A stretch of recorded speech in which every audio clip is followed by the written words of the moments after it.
On Knueppel's little bro, Kager, the next Knueppel brother up, is a class of 2027 small forward, currently rated as a four-star prospect. And he has started hearing from schools, but the list of schools is very interesting to me, Card. This comes from Sam Lance at S Lance Hoops. One of my favorite recruiting guys to follow, by the way, Sam Lance. He's got interest from schools like Bradley, Western Michigan, New Mexico State. He has an offer from Toledo.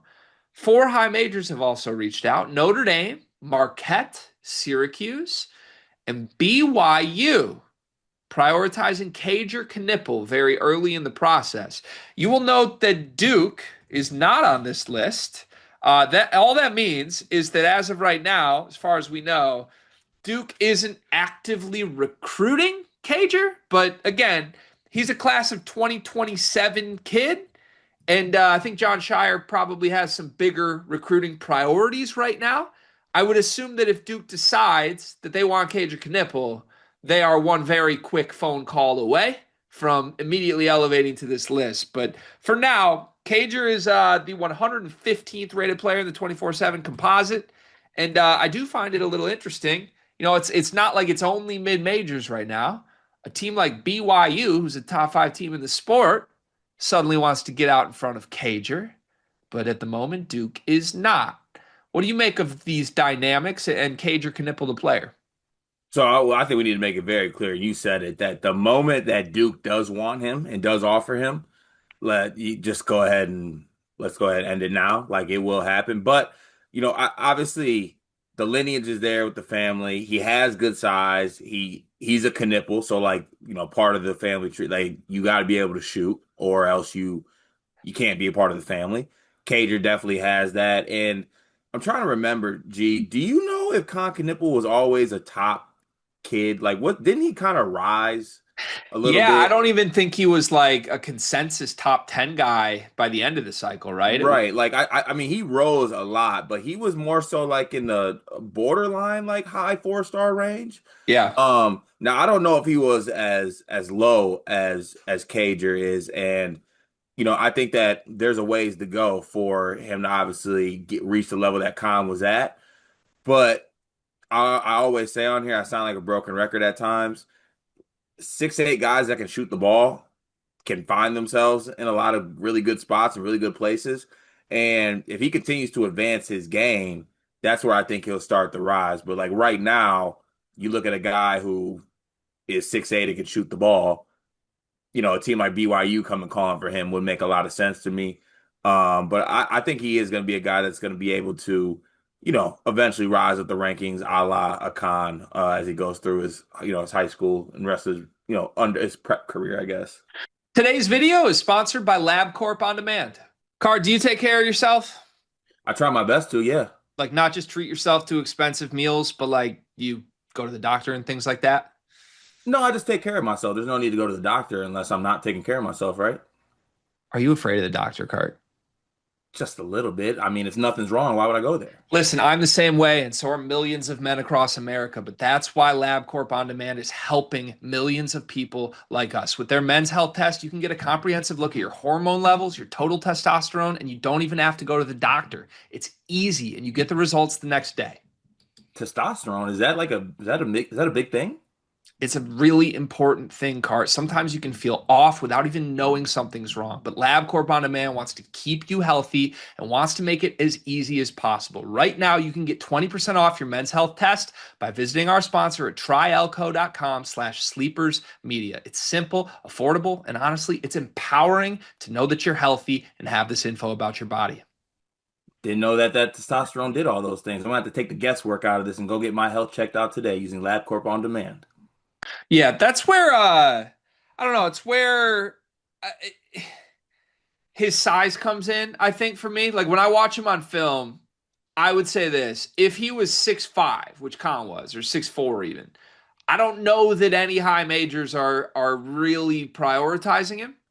But the reality is he's 6'8", 6'9", depending on where you're looking, right? So for a kid in the class of 2027, he might not be done growing as a starting point, but if he is done growing, 6'9", a Knueppel brother, Like that alone is worth the gamble, right? Because if he becomes a 40% shooter at that size, I don't care if he can't do anything else on the basketball court. That's a valuable piece in a program like BYU or Notre Dame or a bunch of these others that have reached out.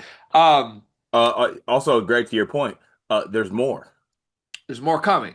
There's more nipples on the way. Yeah, right. So I find this interesting because obviously this is a unique situational recruit, right? This isn't just some 6'9" skinny kid. This is Knueppel's brother, and there's four more on the way.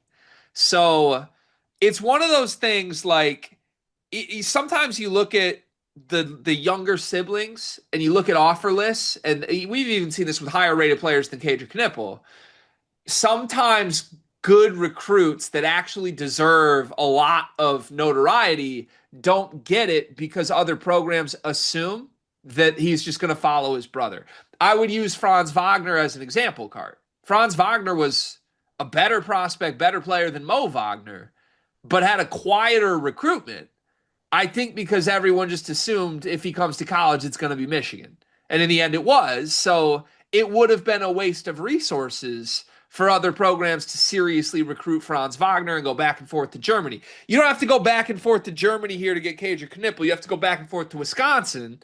But if you're BYU or somewhere else across the country, that's still resources that could be prioritized somewhere else. And I find this incredibly interesting because it seems like a tactical play here. This seems like a bet from BYU that one of two things. Number one, either Duke's not going to get involved, and suddenly we are the big bad blue team on the block, right? If it's Notre Dame or Toledo or BYU for Kager Knueppel, enjoy Provo, buddy. Going to be awesome. But also, BYU, I think, may be wanting to play chess with Duke a little bit here. Like, hey, we're not Toledo, right? We're a top five team in the country. We got AJ DePonsa right now. We got deeper money bags than you. You want cons, little bro? John Shire, you better be spending your resources on this. Don't think you can just make a phone call 1.5 years from now and get a guy that we're putting our effort into right now. And if that's what Kevin Young is doing, I applaud him for that, you know? I applaud that too, but also Shire is right. If he does want him in a year or two, he will get him. You think so? 100%. So there, you don't think there's any prying any Knueppel brother away from Duke as long as John Shire makes an offer at some point? Yeah, like you're asking me if a brother is going to play for the brotherhood. Yeah, I guess that's a really good point. I also think that despite all the talent that's come through Duke in the short time that Shire's been there, I think Con Knueppel's his favorite player. Makes sense.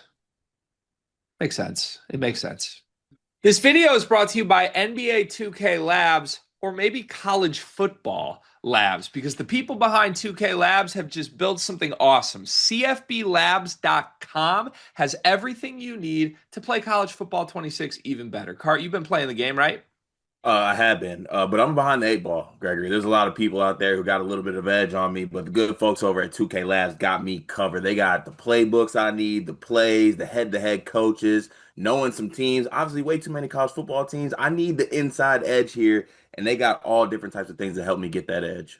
Yeah, I jumped in and started playing Road to Glory over the weekend, and I ended up like a 2-star recruit that did not get one snap in season one because I chose the wrong school with the wrong roster that was way too loaded. Had I known that CFBLabs.com exists, I would have made a much more wise decision in my Road to Glory mode. They've got teams, playbooks, coaches, team comparison tools. You can literally see every single play in the game, every player in the game, their rating, what they're good at, all in one consolidated place online to help you make the right choices and win more games in college football 26. CFBLabs.com. Go check it out.